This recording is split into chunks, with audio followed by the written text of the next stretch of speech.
dan juga Dix yang bersiap menjaga diri. Tapi udah ada 14 juga setengah dan udah yang Ayu bakal coba menjaga Kiswe bagi Bunda. Kenzo-nya udah jatuh. Hati-hati. Video tuh. Wah. Keren banget. Ini juga bakal jadi selanjutnya match yang sangat pas banget ya kan, Oh Baby? Yap. Di Fire Master League Season 3 DVD 1 di ronde ketiga kalah hari pertama, Oh Baby. Oke, please welcome di Kalahari untuk Survivor Free Fire. Yes. Yang mana?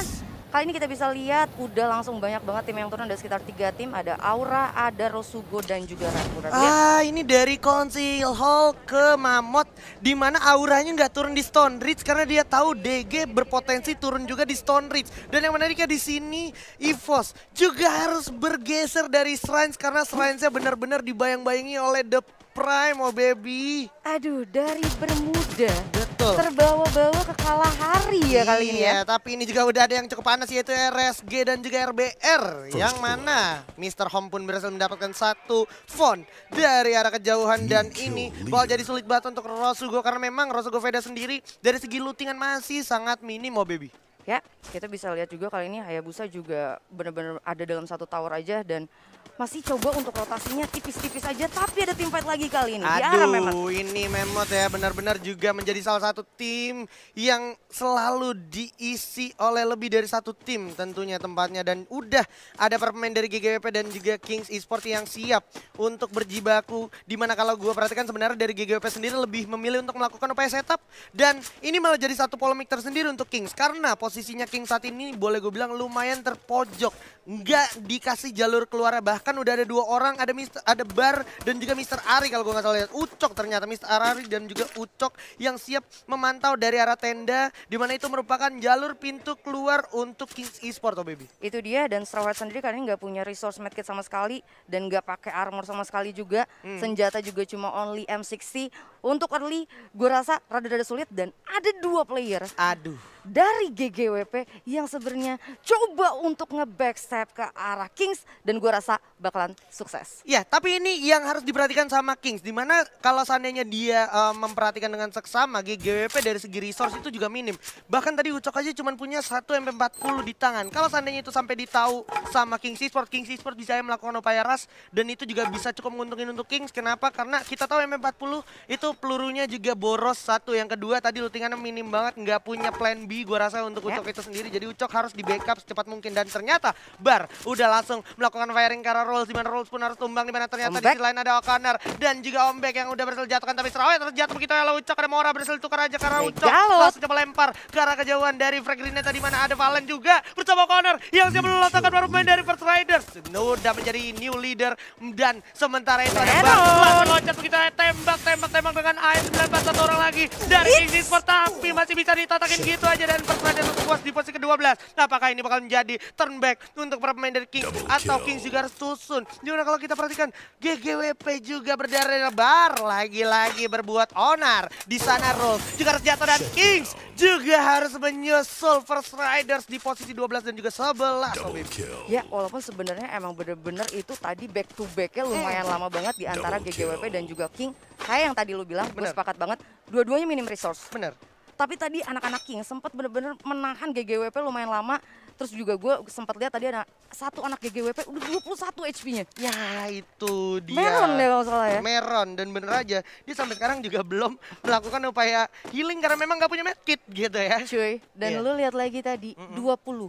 Wah, berarti literally. After bener-bener ke wipe tadi, dia cuma kehilangan 1 HP dong. Kehilangan 1 HP ya, dan emang itu juga seperti yang gue bilang kayak GGWP tuh sebenarnya dari segi resource nggak banyak-banyak juga. Dan Kingsnya seperti yang gue ekspektasikan, dia karena dia tahu minim resource langsung dimajuin. Cuman emang eksekusi dari GGWP boleh gue bilang cukup lihai untuk memainkan ritmenya sampai akhirnya Kingsnya agak sedikit miss pas masuk ke dalam tendanya, Baby ya. Dan ditambah lagi juga tadi ada 2 player juga dari GGWP yang coba untuk nge-backstab.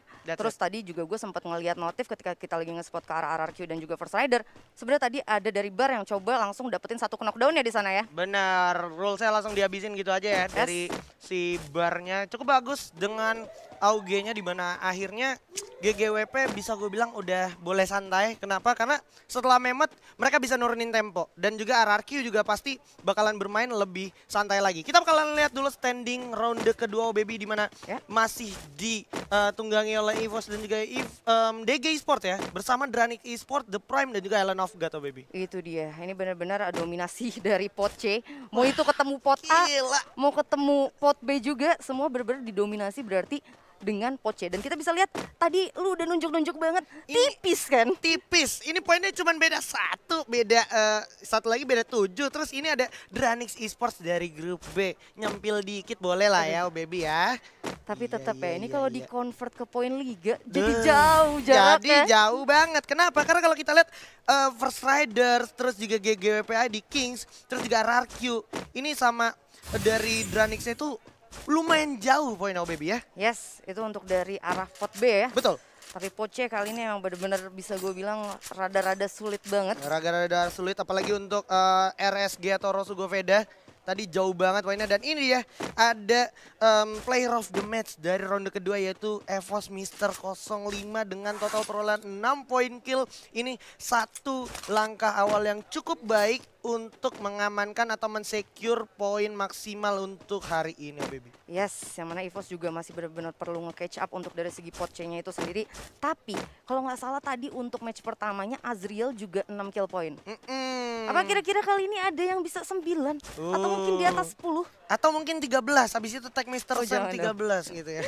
Angka keramat nih Bang, minjem Jangan angkatnya ya kan. Aduh, ini tapi akhirnya EVOS juga menemukan tempat yang lebih santai akhirnya. Dan inilah yang gue suka dari meta ya, perubahan meta, tim-tim terus berkembang seiring waktu dan juga tim yang udah biasa melakukan strategi tersebut mau nggak mau dipaksa atau tertuntut untuk crafting lagi, rubah jalur lagi dan itu akhirnya jadi titik serunya dimana kita nggak bisa menebak setiap game secara sama terus menerus gitu ya. Itu dia benar-benar adaptasi sih, satu kunci yang benar-benar perlu dimiliki sama player-player yang bermain yang mana mereka harus bisa adapt sama semua meta yang ada di Free Fire pastinya dan ini udah mau ada team fight nih harusnya nih. Yo, ini dimana kalau kita perhatikan juga Red Bull Rebellion juga yang memang benar-benar memantau Aura Esports. Ini udah sadar sih dari Kelvin sama Mr. Home udah sadar nih lagi kayak gini nih lagi upaya menghilangkan jejak Baby ya. Dan yang sebenarnya gue khawatirkan adalah kalau sampai auranya itu datang ke arah RBR ini bakal jadi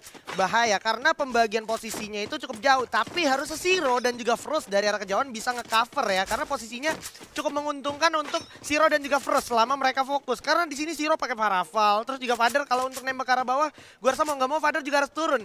Nanti pas Father turun itu jadi momentumnya. No way out. No way out untuk Aura dari arah RBR. Itu dia karena bener-bener pastinya udah sangat sulit banget. Harus bener-bener kena spray sama dua player yang coba untuk nge-cover.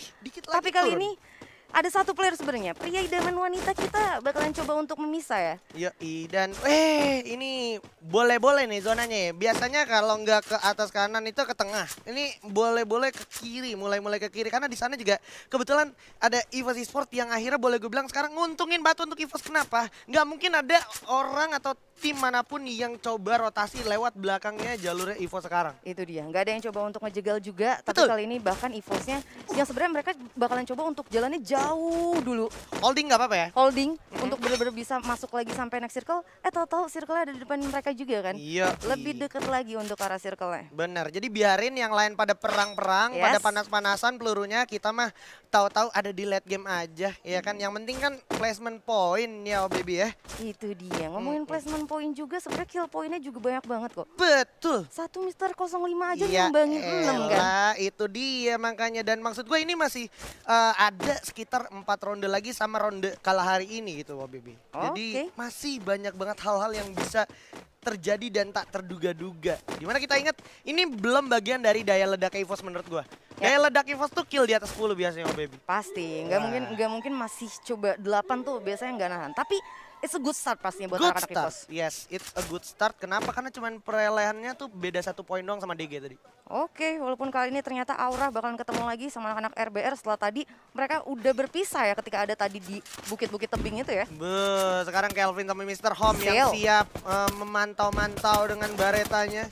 Dan di sini boleh gue bilang Aura bakalan jadi momok banget karena dia cukup jelas gitu view-nya ya. Dimana Fader? Frost akhirnya berhasil mendapatkan satu orang dengan double vektornya.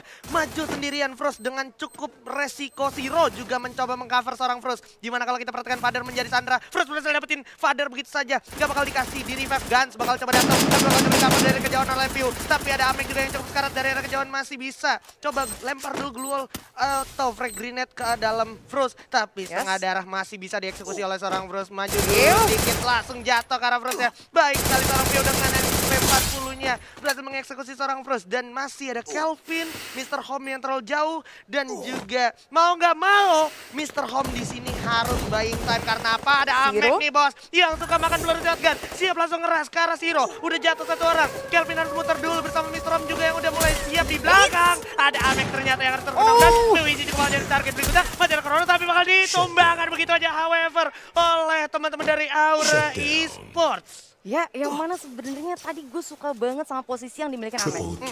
Walaupun tadi agak sedikit berbahaya ketika Amek sempat terkena critical damage ya dari arahnya Mr. Home. Tapi posisinya anak-anak Aura, mereka benar-benar sebenarnya dalam satu titik yang mana nge-lock dari anak-anak RBR.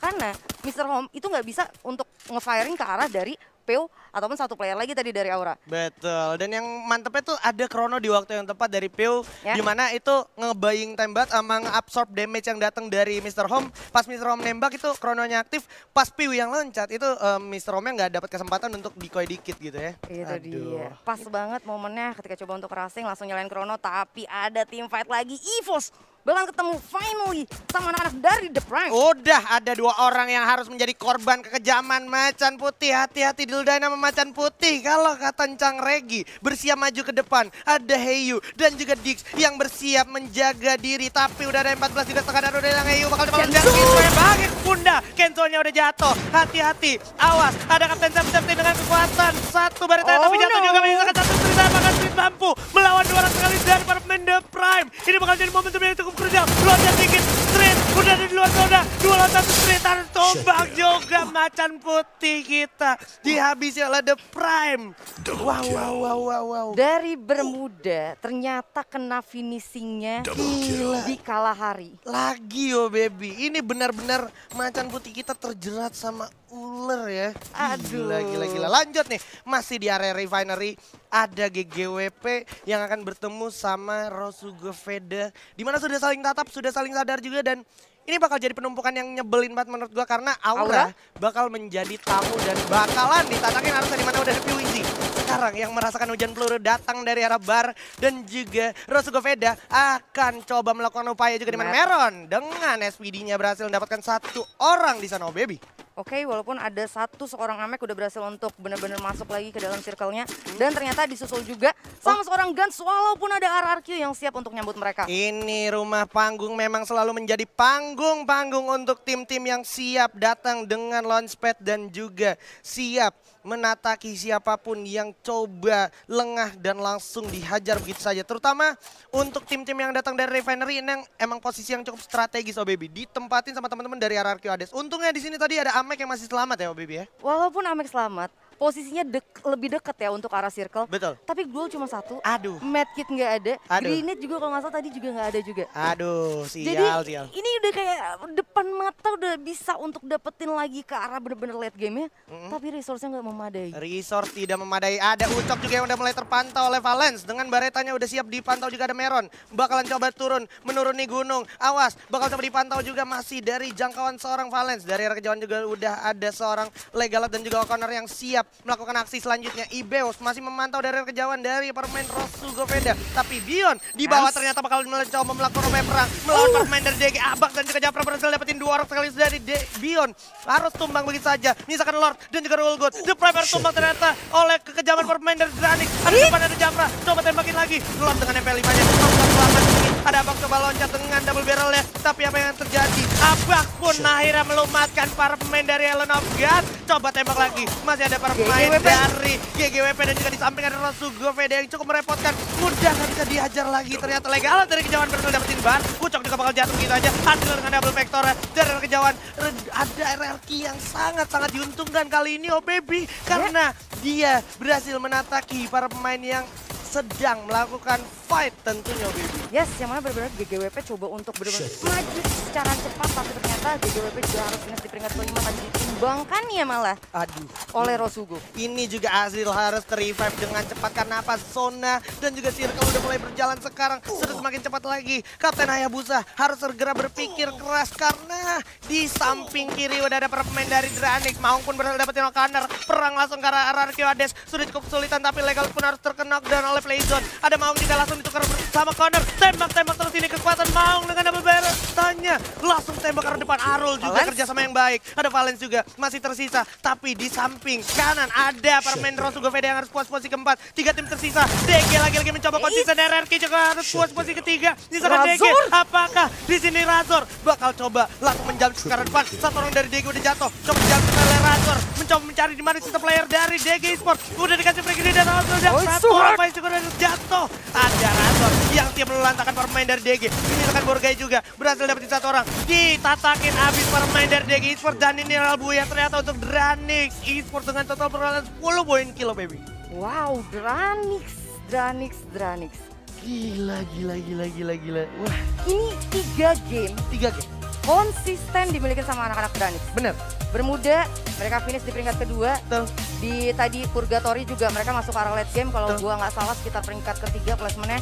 Dan untuk match ketiga kelarinya mereka bisa untuk dapetin gear. Betul, yang harus di-take note selanjutnya adalah DG berhasil konsisten lagi untuk dapetin peringkat kedua. Dan tadi kalau kita ingat itu standing last man itu dia lagi geser-geseran sama EVOS juga, baby. Aduh, ini steal dari Poche ya. Yes, Anak-anak EVOS bener. muncul juga, anak-anak Island of God juga